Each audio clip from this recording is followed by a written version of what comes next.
nandito po tayo ngayon sa kabilang bundok ng Asushi, kung saan makikita ang buong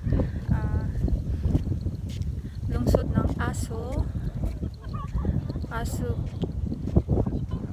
Asushi, Kumamoto Ken.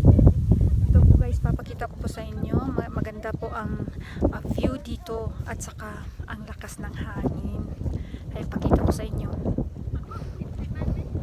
Ayan po guys, napakagandang view dito.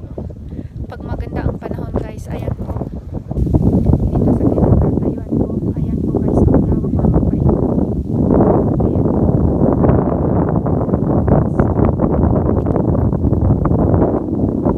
Papakita ko sa inyo ang bundok. Ayan doon sa baba, ayan po yung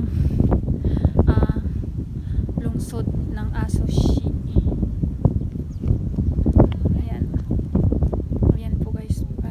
Sa'yo ang magandang tanawin. Ayan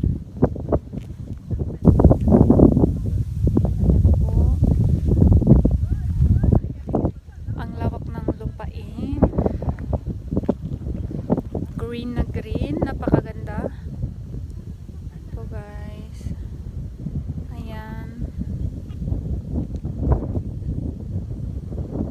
Ayan po, ito po sa inyo, parang merong nagsushoot.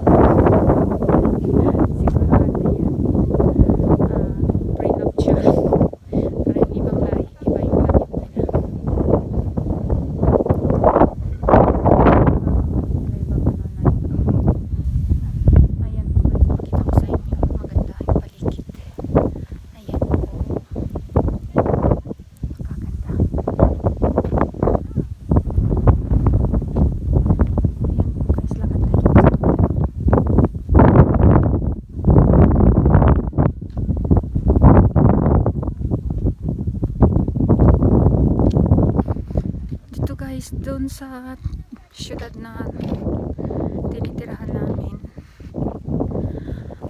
sobrang mainit talagang hangin.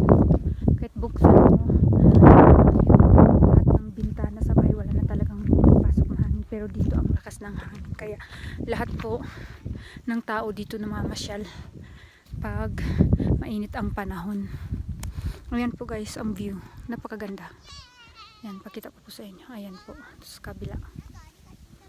Napakagandang view guys. Ayan, ang lawak ng lupain. At saka yung ayan, itong kinatayuan ko.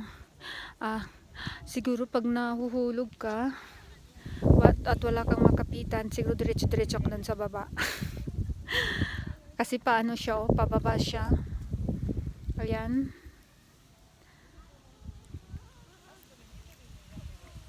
Ang dahilan daw nito kung bakit nagkaganito kaya at saka maganda ang shape niya nung 2,000 years before ata na pumutok ayan yung bulkan na yan, nung pumutok ang bulkan na yan, talagang yan daw ang lava hanggang dyan, kaya naging ganito ang bundok dyan sa baba. Bilis lang daw sabi nila, yun lang ang kwento. Yan po, maganda po ang tanawin dito guys.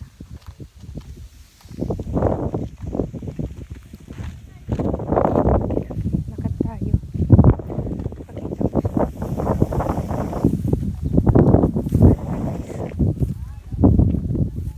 Lakad tayo. Napakaganda guys ng tanawin. Ayan po, ang ganda, napakagandang tanawin.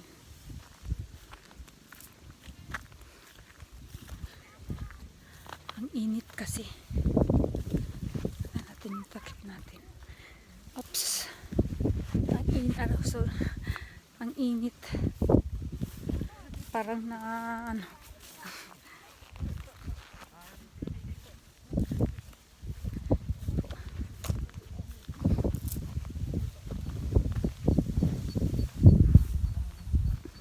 ayan guys, napakagandang tanawin. Baliktad natin.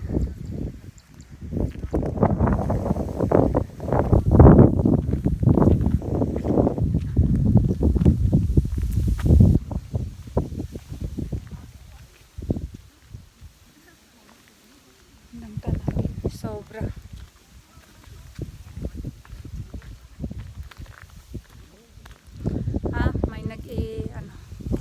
May aeroplano na papalipad. Naghihintay ng magandang hangin. Remote po siya, remote.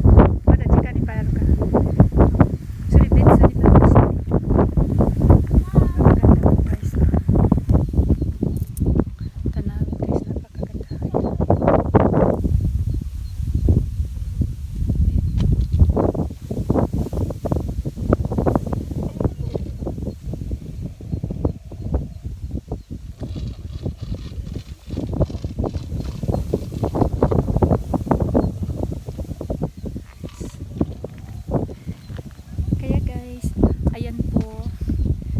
Sana nag-enjoy po kayo sa pinapakita kong video. Hanggang sa susunod na vlog.